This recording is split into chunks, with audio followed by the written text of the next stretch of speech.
Right. ఇక ఏడాది కాలం జరిగిన పాలనలో కాంగ్రెస్ ప్రభుత్వ పాలనలో ప్రజలు సంతోషంగా లేరని తెలిపారు కేసీఆర్.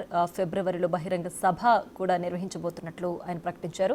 దీనికి సంబంధించి మరింత సమాచారం మా అసోసియేట్ ఇన్పుట్ ఎడిటర్ నగేష్ లైవ్లో అందించడానికి సిద్ధంగా ఉన్నారు. నగేష్, చెప్పండి. కేసీఆర్ ఇప్పుడు చాలా కీలక వ్యాఖ్యలు చేశారు. తాము కొడితే మామూలుగా ఉండదు, రాబోయే రోజుల్లో మేమే ప్రభుత్వం నిర్మించబోతున్నాం అన్నట్లు కూడా ఆయన వ్యాఖ్యలు చేశారు. ఏంటి దీనికి సంబంధించిన డీటెయిల్స్? కేసీఆర్ సంవత్సర కాలంగా ఎటువంటి మాట మాట్లాడలేదు. సంవత్సర కాలంగా కూడా ఫామ్ హౌస్లో ఉన్నాడు. 4 సార్లు అసెంబ్లీ సెషన్ జరిగినా కూడా ఏ ఒక్క రోజు కూడా కేసీఆర్ అయితే అటెండ్ కాలేదు. ముఖ్యమంత్రి రేవంత్ రెడ్డి డైరెక్ట్గానే కేసీఆర్ను సభకు రమ్మని చెప్పి ఆహ్వానం పంపారు. స్పీకర్ గడ్డ ప్రసాద్ కుమార్ కూడా రావాలని చెప్పి కూడా ఆహ్వానం పంపారు. మంత్రి పొన్నం ప్రభాకర్ అయితే డైరెక్ట్గా కేసీఆర్ ఫామ్ హౌస్లోకి వెళ్ళి ఆహ్వానం పంపి మధ్యాహ్నం లంచ్ చేసి కూడా రేపు శాసనసభకు రావాలని చెప్పి కూడా ప్రత్యేక ఆహ్వానాన్ని కూడా అందజేశారు. కానీ ఏ ఒక్కరోజు కూడా కేసీఆర్ అయితే సభకు రాలేదు. కానీ ఈరోజు మాత్రం సంచలనమైన కీలకమైన వ్యాఖ్యలు చేశారు. కాంగ్రెస్ పార్టీకి నేను ఇన్ని రోజులు మౌనంగా ఉన్నాను, నేను బయటకు వస్తే బాగుండదు, నేను కొడితే మామూలుగా ఉండదు, మీకు దిమ్మ తిరుగుద్దన్న వ్యాఖ్యల్ని ప్రస్తుతం చేశారు. అంటే ప్రాజెక్టులు సరిగా లేవు, పంటలు ఎండిపోతున్నాయి, కరెంటు కోతలు ఉన్నాయి, తులం బంగారం కోసం ఓట్లు వేశారని చెప్పి డైరెక్ట్గానే కాంగ్రెస్ పార్టీ ప్రభుత్వం పైన ఆరోపణలు చేశారు. జహీరాబాద్ నుంచి వచ్చిన రైతులు కేసీఆర్ను కలవడానికి ఎర్రవల్లి ఫామ్ హౌస్కు వచ్చిన నేపథ్యంలో ఈ వ్యాఖ్యలు చాలా ప్రాధాన్యతను సంతరించుకున్నాయి. ప్రస్తుతం కాంగ్రెస్ మీడియా కమిటీ చైర్మన్ సామ రామ్మోహన్ రెడ్డి ఉన్నారు. సో మిమ్మల్ని డైరెక్ట్గానే అటాక్ చేస్తున్న పరిస్థితి. తను బయటకు వస్తే బాగుండదు, కాంగ్రెస్ పార్టీకే దిమ్మ తిరుగుతుంది, నేను బయటకు వస్తే మీ పరిస్థితే బాగుండదని చెప్పి ఆయన డైరెక్ట్గా అటాక్ చేస్తున్నాడు. ఇప్పుడు ఆయన గంభీరంగా చూస్తుండా, కుంభకర్ణుడు లెక్క ఫామ్ హౌస్లో పండుకుండా అనేటటువంటిది ప్రజలు చూస్తూ ఉన్నారు. రమ్మనే అంటున్నాం కదా, లోపల కూర్చొని మాటలు ఎందుకు చెప్పాలి? రమ్మని అంటున్నాము, అసెంబ్లీకి రావాలన్నాము ప్రజాస్వామ్యబద్ధంగా. అంతకంటే ముందేమో ప్రతిపక్షాలు మాట్లాడితే గొంతెత్తని అన్నటువంటి అరాచకపు పరిపాలన ఉంటుండే. కానీ వీళ్ళు వచ్చిన తర్వాత గత దశాబ్ది కాలంలో వీరు చేసినటువంటి అరాచకాలు అసెంబ్లీ వేదికనే చర్చిద్దాం దా, నీదేందో దుకాణము లేకపోతే మా చేసేటటువంటి పరిపాలన ఏందో తెలిసిపోవాలనేటటువంటి దానికి ఓపెన్ ఛాలెంజ్లే చేసినాం. ఎందుకో తోక ముడిచి ఇప్పటి వరకు కూడా కనిపించకుండా కనుమరుగైపోయినటువంటి వ్యక్తులు ఈరోజు ఏదో 2 వ్యాఖ్యలు చేసిరు కాబట్టి ఫిబ్రవరిలో బహిరంగ సభ పెడతా అంటే బహిరంగ సభ కాదు, బాధప్తో బయట తిరుగుకుంటా రోజు సభ పెట్టురు అంటున్నాం మేము. ఎందుకనంటే నిజంగా కూడా ప్రజలకు తెలవాల్సినటువంటి అవసరం ఉంది. మేము ఏడాదిలో వచ్చిన తర్వాత మేము తీసుకొచ్చినటువంటి సంక్షేమాలు ఏంటివి, లేకపోతే వాళ్ళు 10 సంవత్సరాల్లో ఉండేసేసి ప్రజలకు పోగొట్టినటువంటివి, మన నెత్తి మీద పెట్టినటువంటి అప్పులేంటివి, తర్వాత కూలగొట్టి ఇచ్చినకున్నటువంటి ప్రాజెక్టులు ఏంటివి. కాళేశ్వరం అని చెప్పి మాట్లాడినరు. కాళేశ్వరం ఆలున్నప్పుడే కదా కూలిపోయింది. ఆ రోజు నుంచి ఈ రోజు దాకా కూడా ఈరోజు మేడిగడ్డ అయినా, అన్నారమైనా, సుందిల్లైనా ఎందుకు పనిచేయలేనటువంటి పరిస్థితి ఉంది, ఎందుకు చుక్క తోడలేనటువంటి పరిస్థితి ఉంది. అదే కేసీఆర్ని అడుగుదాం దా, బహిరంగ సభ మీరు పెట్టుకుంటారు కానీ అసెంబ్లీకి రా, బహిరంగనే మాట్లాడదాం. ఇది స్వయం ముఖ్యమంత్రి గారు ఒకసారి కాదు 10 సార్లు ఛాలెంజ్ చేసిండ్రు. మీరు రాకుండానే వస్తే బాగుండదు, వస్తే బాగుండదు. ఇది ఎట్లుంటుంది అంటే నేను పోయి ఆడితే చూసినావా, నేను ఎట్లా గెలుస్తానంటే ఆడేది లేదు, చేసేది లేదు, పెట్టేది లేదు. మీరు రండనే అంటున్నాం మేము. దా బేరేజ్ వేసుకుందాం దా, నీ పరిపాలన ఏందో మా పరిపాలన ఏందో. ఒకటి కాదు 10 సంవత్సరాలలో కనీసం పేదలకు ఒక సన్నబియ్యం అయినటువంటి ముఖాలు ఏం ముఖం పెట్టుకొని బయటకు వస్తారండి? ప్రజలు అడగరా? ఈరోజు మేము సన్నబియ్యం వేయనాక అన్ని ప్రణాళికలు అయిపోయినాయి. ఈరోజు కొలువులు అనేటటువంటిది గ్రూప్ 1 నోటిఫికేషన్ 2018లో గెలిస్తే మళ్ళీ ఎన్నికల దాకా ఒక కొలువు లేనటువంటి కేసీఆర్ ఈరోజు మేము రాగానే రికార్డు స్థాయిలో కొలువులు ఇచ్చినాం. దా బేరీజ్ వేసుకుందాం దా. తెలంగాణలో ఏ ఒక్క పథకం అమలు జరగడం లేదు, అన్ని పథకాలు గంగలు కలిసాయి. కరోనా వచ్చినా రైతు బంధు ఆపలేదు, రైతు బీమా వల్ల ఎంతోమంది రైతులకు సాయం జరిగింది. కైలాసం అడ్డంగా పెద్ద పాము మింగినట్లయింది తెలంగాణ ప్రజల పని. ఇప్పుడు నిండా మునిగినటువంటి పరిస్థితి బీఆర్ఎస్ అయింది. ఫామ్ హౌస్కే పరిమితమైనటువంటి పరిపాలన కేసీఆర్ది అయింది. పిచ్చెక్కి వాగుతున్నటువంటి వైఖరి కేటీఆర్ది అయింది. కుంభకోణాలు ఒకదాని మీద ఒకటి పోటీ పడుతున్నటువంటిది కూతురు కవితదైంది. ఇది వరకు కుటుంబం యొక్క చరిత్ర అయింది. ఇది వాళ్ళ కథ. కానీ మేము వచ్చిన తర్వాత వచ్చినటువంటి ప్రమాణ స్వీకారం జరుగుతుంటేనే కంచెలు తెంపేటటువంటి ప్రజాస్వామ్యానికి నాంది పలుకుతుంటూ ఒక పక్క ఏదైతే ప్రగతి భవన్ అని చెప్పి గడియలు కట్టుకొని పాలనను అందించినటువంటి గోడలు లేకుండా ఈరోజు ప్రజలకి సమస్యల పరిష్కారం కోసం అందించేటటువంటి తీరునైనా, లేకపోతే సంక్షేమ ఫలాలు ఉచిత రవాణా అయినా, లేకపోతే ఆరోగ్యశ్రీ అని చెప్పి 5 లక్షల నుంచి 10 లక్షలకి తీసుకొని పోయినటువంటి విధానమైనా, అక్కడి నుంచి మొదలు పెట్టుకుంటే ఈరోజు రైతు రుణమాఫీ అయినా, లేకపోతే తాలు తరుగు లేకుండా ప్రొక్యూర్మెంట్ విధానమైనా, సన్న వడ్లకి 500 బోనస్ అయినా, లేకపోతే రైతు సంక్షేమానికి 35% బడ్జెట్ని కేటాయించినటువంటి చరిత్ర అయినా కాంగ్రెస్ పార్టీకి ఉందని చెప్తున్నా. వాళ్ళు ఇవ్వలేనటువంటి కొల్లులైనా మేము ఇచ్చినాము, వాళ్ళు అందించలేనటువంటిది ఊహించలేనటువంటి సంక్షేమాలైనా మేము ఇచ్చినాము. వాళ్ళు 10 సంవత్సరాలు తీసుకురాలేనటువంటి పెట్టుబడులు కూడా ఈరోజు మేము 2 సంవత్సరాలనే వాళ్ళకంటే 10 రెట్లు తీసుకొని వచ్చి మా యొక్క వైఖరి ఏంటిది, ప్రజల పట్ల చిత్తశుద్ధి ఏంటిది, అంతేకాదు ఎదురుగా కనిపించే ప్రతి పాండబ్బలలో కూడా గంజాయి పొట్లాలు దొరికించేటటువంటి పనికి మాలిన చీకటి పరిపాలన చేసినటువంటి మీరు రేపొద్దున బహిరంగ చర్చకు వచ్చి గిదే మాట్లాడదాం రర్రి. మేము వచ్చిన తర్వాత టీజీ న్యాబ్ అని చెప్పి చేస్తే ఒక రాష్ట్రం కించి రాష్ట్రం మీదుగా ఇంకొకటికి డ్రగ్స్ తీసుకొని పోవాలంటే కూడా లాగులు దడిచిపెట్టేటువంటి పరిపాలన మేము అందిస్తూ ఉన్నాం. పారదర్శకతలోనైనా, అభివృద్ధిలోనైనా, సంక్షేమాల్లోనైనా, లేకపోతే అభ్యున్నతిలోనైనా ప్రజల గురించి ఆలోచన చేస్తూ ముందుకు పోతున్నటువంటి రేవంత్ రెడ్డి గారి సర్కార్ని కేటీఆర్, కేసీఆర్, హరీష్ రావు, కవిత అందరు కలిసి కట్టకట్టుకొని వచ్చి ఒకటే వ్యక్తి లెక్క మీరు మాట్లాడినా, మీ కార్యకర్తల్ని మొత్తం కూడా ఊసిగొల్పిన, సోషల్ మీడియా మాధ్యమాలలో బూటకప్పు ప్రచారాలు చేసిన, గతంలో కూడా ఎన్నో మాట్లాడారు కదా. ఎందుకనంటే అప్పుడు ఎట్లుండే తెలంగాణ, ఇప్పుడు ఎట్లా అయింది తెలంగాణ, దేకులేంగి అన్నారు, తర్వాత గుల్గుడే గుద్దుడే అని అన్నారు, రకరకాల క్యాంపెయిన్స్ నడిపించారు. ఏమైందండి? క్షేత్రస్థాయిలో మీ మొక్కల గిట్ట చేసినట్టుంటే, నువ్వు చెప్పినటువంటి సంక్షేమాల గిట్ట అందినుంటే నువ్వు ఈరోజు ఫామ్ హౌస్కి పరిమితం కాకపోయేటోనివి. సో నీ దుకాణం ఏంది, మా పరిపాలన ఏంది, దా బయటికి రా మాట్లాడుకుందాం దా. కరెంటు కోతలు, మంచినీళ్ళ కరువు, ఆలోచన లేకుండా ఎవరో చెప్తే ఓట్లేసినాం, గురుకులాల్లో సమస్యలు, సంగమేశ్వర బసవేశ్వర ఎత్తిపోతాలు. సో కాంగ్రెస్ పార్టీ ఓట్ల కోసం ముస్లింలు వాడుకుంది. సో ఓవరాల్గా డైరెక్ట్గా నేను ఇన్ని రోజులు మౌనంగా ఉన్నాను, గంభీరంగా చూస్తున్నాను. నేను కొడితే కాంగ్రెస్ పార్టీకే మైండ్ బ్లాక్ అవుతుంది, దిమ్మ తిరుగుతున్న వ్యాఖ్యలు ఎట్లా చూస్తుంది కాంగ్రెస్ పార్టీ? ఇప్పుడు కరెంటు కోతలు అని అంటే లాక్ బుక్లను ఎత్తుకపోయినటువంటి దొంగలు, ఆ రోజు రోడ్డునెక్కినటువంటి రైతులు, అప్పటి చరిత్ర. కానీ ఇప్పుడు కరెంటు ఉచితంగా ఇవ్వటమే కాదు, క్వాలిటీ కరెంట్ ఇస్తున్నటువంటిది.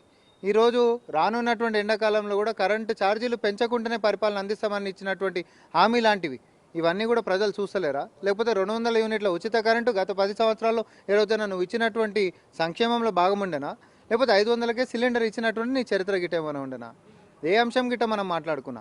నువ్వు కడుతున్నావని చెప్పినటువంటి కాళేశ్వరమే అతిపెద్ద కుంభకోణం అని చెప్పి తేల్చి చెప్తున్నటువంటి పరిస్థితులల్లో రేపో మాపో కోర్టు ముందుకి, తర్వాత జైల్లోకి పోయేటటువంటి భవిష్యత్తుతో కలిగి ఉన్నటువంటి మీ యొక్క బతుకు ఈరోజు మమ్మల్ని విమర్శించేటటువంటి దానిలో లేదని మేము అంటా ఉన్నాం. ఎందుకనంటే పెండింగ్లో ఉంటున్నటువంటిది దశాబ్ది కాలంలో ముట్టుకోలేనటువంటి దక్షిణ తెలంగాణకి సంబంధించిన ప్రాజెక్టులను కూడా ఈరోజు ఏది ఎస్ఎల్బీసీకి సంబంధించే తీసుకోవాలి, శ్రీశైలం నెట్ బ్యాంక్ కెనాల్కి సంబంధించి పూర్తి చేయడానికే మాకుంది చిత్తశుద్ధి, నీకుందా? ఎందుకు ముట్టుకోలేదాన్ని? పాలమూరు రంగారెడ్డిని ఎందుకు మనుగప్పేసినారు? అప్పుడు దక్షిణ తెలంగాణని మొత్తం వదిలిపెట్టేసిరు ఎందుకు? అప్పుడు అసలు రీడిజైన్ పేరుతోటి ఈరోజు కాసుల కక్కుర్తితోటి కట్టల కోసము ఈరోజు అసలు వ్యవసాయం అనేటటువంటి రైతులని నట్టేట ప్రాజెక్టు పేరు మీద ముంచి ఈరోజు వాళ్ళకు ఒక చేతితోటేమో రైతు బంధు ఇచ్చుకుంటా, ఇంకో చేతితోటి తాల్తరుగు పేరు మీద దోసుక తిన్నటువంటి చరిత్ర మీకుండే.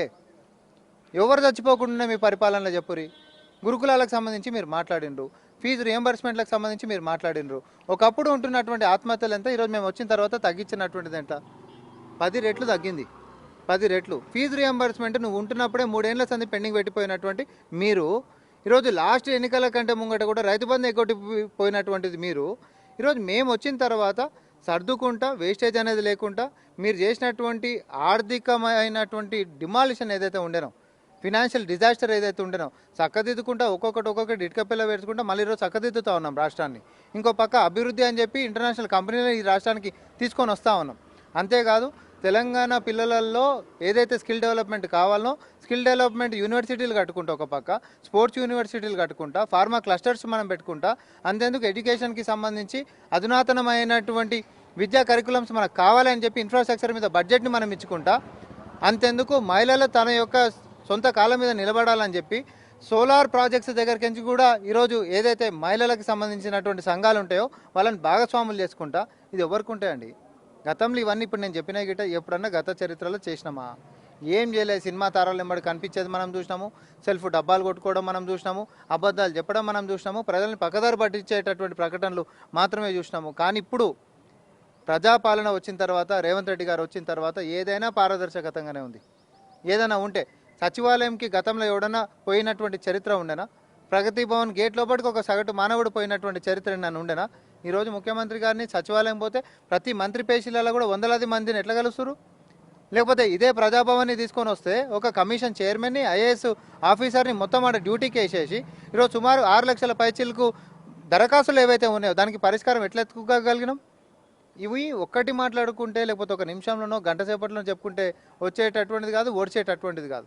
కాంగ్రెస్ పార్టీ ట్విట్టర్ హ్యాండిల్లో పెట్టిన పోల్ గురించి కూడా ప్రస్తావించారు. అంటే ఆ పోలు నిన్న పెట్టిన తర్వాత అంటే ఫామ్ హౌస్ పాలనే కరెక్ట్ అనే ఒక ఇష్యూని కాంగ్రెస్ అంటే కేసీఆర్ తీసుకున్నాడు అనేది కూడా కొంతమంది విశ్లేషకులు అడుగుతున్నారు.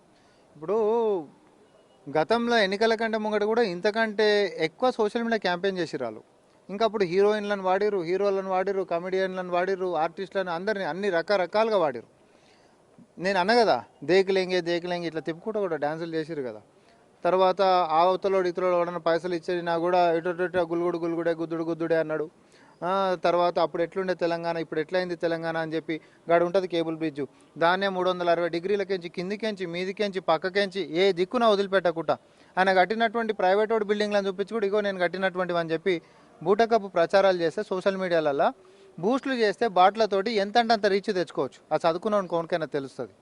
అట్లాంటి రీచ్ కాదు భయ్, గ్రౌండ్ మీదకి ప్రజల కాడికి రీచ్ పోయేటటువంటి విధానం మనకు కావాలి. కాబట్టి మేము బూటకపు హామీలు బూటకపు ప్రచారాలను నమ్ముకొని పోయేటటువంటి పరిస్థితి కాదు. ప్రజల్ని నమ్ముకొని వాళ్ళకి సంక్షేమం అందేటట్టుగా, వాళ్ళ పిల్లలకి విద్యా వ్యవస్థని అందించేటట్టుగా, లేకపోతే పారదర్శకంగా ఒక పోలీస్ స్టేషన్కి వస్తే వాళ్ళ సమస్యలకి పరిష్కారం అందించేటట్టు ఈ దిశగా మేము పోతా ఉన్నాం. ధరణి పేరుతో వాళ్ళు చేసినటువంటి దగ అయినా, లేకపోతే మాదక ద్రవ్యాలతోటి కుటుంబాలను విచ్ఛిన్నం చేసినటువంటి విధానమైనా, లేకపోతే పెరిగినటువంటి అప్పటి క్రైమ్స్ అయినా, ఏ అంశాలలో తీసుకున్నా ఈరోజు మనం బెటర్ అవుతున్నాం. అందుకనే రైజింగ్ తెలంగాణ అని మనం అన్నాం. ఇదంతా కేవలం కాంగ్రెస్ పార్టీ ప్రజాపాలన, గౌరవనీయులు ముఖ్యమంత్రి రేవంత్ రెడ్డి గారి యొక్క పరిపాలన కడుపుల మంటి. ఆయన వస్తాడంటుండు కానీ అది కూడా రాడు. నేను మళ్ళీ కూడా చెప్తున్నా మీకు, అసెంబ్లీకి అయితే రమ్మని మళ్ళీ సెషన్స్లలో కూడా ఇప్పుడు తీర్మానాలు కూడా ఉండబోతున్నాయి కదా, రమ్మనూరు బీసీ దాని మీద ఇంకో దాని మీద అందరినీ రమ్మనూరు. కేటీఆర్ ఈ కార్ స్కామ్ కానీ ఇప్పుడు వాళ్ళ కేరళకు సంబంధించి మళ్ళీ కవిత మీద ఏదో లిక్కర్ స్కామ్ సంబంధించి అక్కడ నేత సతీష్ ప్రస్తావించారు. సో ఇవన్నీ ఫ్రస్ట్రేషన్ గురి చేస్తున్నాయనేది కేసీఆర్ని అర్థం చేసుకోవాలి. అంటే ఇది ఒకటి డైవర్షన్ భాగంలో కూడా ఒకటి తీసుకోవచ్చు. ఎందుకంటే బిడ్డది ఇంకొక కుంభకోణం కూడా బయటకు వస్తుంది. ఢిల్లీ అయిపోయింది అనుకుంటే మళ్ళీ ఇప్పుడు, ఎందుకంటే ఉత్తర భారతదేశంలో ఢిల్లీ అయిపోయింది అని అనుకుంటే దక్షిణ భారతదేశంలో కేరళలో కూడా వీళ్ళకి సంబంధించినటువంటి దుకాణం మీద ఓపెన్ అయింది. దాంట్లో కూడా అక్క పాత్ర ఉంది. గతంలోనే ఆడికి పోయి వచ్చింది, మీటింగ్లు పెట్టింది అనేది వాళ్ళు ప్రెస్ మీట్లో పెట్టారు. ఎందుకంటే వాళ్ళు అప్పటి క్యాబినెట్ నోట్ అనేటటువంటిది ఏదైతే బయట పెట్టారో అప్పుడు ఉంటున్నటువంటి సర్కార్ దానికి ఖండించినటువంటిది లేదనేది మనం వార్తలలో చూస్తూ ఉన్నాం. ఇవన్నీ కూడా వాళ్ళు చేసినటువంటి పాపాలు ఇప్పట్లో వదిలిపోయేటటువంటి కాదు. ఇవన్నీ పక్కకు పెడితే కాళేశ్వరం అనేటటువంటి అతిపెద్ద అనకొండ లాంటి కుంభకోణం కేసీఆర్ మెడకు చుట్టుకొని ఉన్నటువంటిదే. అది అంత ఈజీగా నేను వదిలిపెట్టేది కాదు. ఎందుకంటే రూపాయి 2 రూపాయలు కాదు, 1,47,000 కోట్ల రూపాయలు పెట్టి కట్టి ఈరోజు మన అందరం కూడా పెరుగుతున్నటువంటి ధరలకైనా పడుతున్నటువంటి కష్టాలకైనా 25 సంవత్సరాలు వాళ్ళు చేసినటువంటి తప్పిదాలకి మన నెత్తి మీద పెట్టినటువంటి అప్పులకి మనం కట్టాలి పైసలు. ఎంతమందికి తెలిసి ఇది? సగటు మానవునికి తెలుసా? ఇప్పుడు మనం ఇచ్చేది మాత్రమే మాదేమైందని చెప్పి మనం మాట్లాడుతూ ఉన్నాం. కానీ వాళ్ళు చేసినటువంటి అప్పుతోటి ఈరోజు మనకు లబ్ధి చేకూర్చేటటువంటిది కూడా కష్టాలకు పోయేటటువంటి పరిస్థితి ఉంది. ఎందుకు కష్టమవుతుంది మనకి ఇవాళ? గతంలోనైతే అసలు ఆర్టీసీఏ గాన్ కేసు అన్నాడు. మాకు చిత్తశుద్ధి ఉంది కాబట్టి రూపాయి పొదుపు చేసుకుంటా, వేస్టేజ్ అనేది కానియకుండా, అన్యాక్రాంతము లేకపోతే అవినీతి అనేటటువంటి దానికి ఏ రకంగా కూడా అవకాశమే లేకుండా ప్రతి రూపాయి కూడా ప్రజల్లోకి పోవాలనేటటువంటి చిత్తశుద్ధితో మా ప్రభుత్వం పనిచేస్తూ ఉంది. మీరు చేయలే కాబట్టి ఇగో ఇట్లాంటివి ఏంటంటే బయటికి రా, ఫస్ట్ నువ్వు బయటికి వస్తేనే కావాలి మాకు కూడా. మా ముఖ్యమంత్రి గారు కానీ తెలంగాణ ప్రజలు కానీ కోరుకుంటుంది కూడా కేసీఆర్ బయటికి రా, అసలు దుకాణం అప్పుడే బయటకు వస్తుంది ఇది. సో మొత్తానికి అసెంబ్లీ వేదికగానే కాంగ్రెస్ పార్టీ ఘాటైన సమాధానం ఇస్తుందని చెప్పి మీడియా కమిటీ చైర్మన్ సామ రామారెడ్డి అంటున్నారు. అసెంబ్లీ వేదికగానే ముఖ్యమంత్రి రేవంత్ రెడ్డి ఉంటాడు, ఉప ముఖ్యమంత్రి బట్టి విక్రమార్క ఉంటారు, మిగతా మంత్రులు కూడా ఉంటారు. కేసీఆర్ కానీ కేటీఆర్ కానీ హరీష్ రావు కానీ ఎవరైనా సరే అసెంబ్లీలో డైరెక్ట్గానే మాట్లాడండి, డైరెక్ట్గానే ప్రభుత్వం సమాధానం చెప్తుంది. ఎక్కడో ఫామ్ హౌస్లో కూర్చొని రైతుల దగ్గర ఘాటైన వ్యాఖ్యలు చేస్తే కుదిరే ప్రసక్తే లేదు. అవన్నీ నేరుగానే ప్రస్తావించండి. నేరుగా మాట్లాడితే వాటికి కాంగ్రెస్ పార్టీ ప్రభుత్వం ఎలా సమాధానం చెప్తుందో డైరెక్ట్గా ప్రజలు చూసే విధంగానే సభలోనే సమాధానం చెప్తామని చెప్పి కాంగ్రెస్ పార్టీ నుంచి సమాధానం వస్తుంది.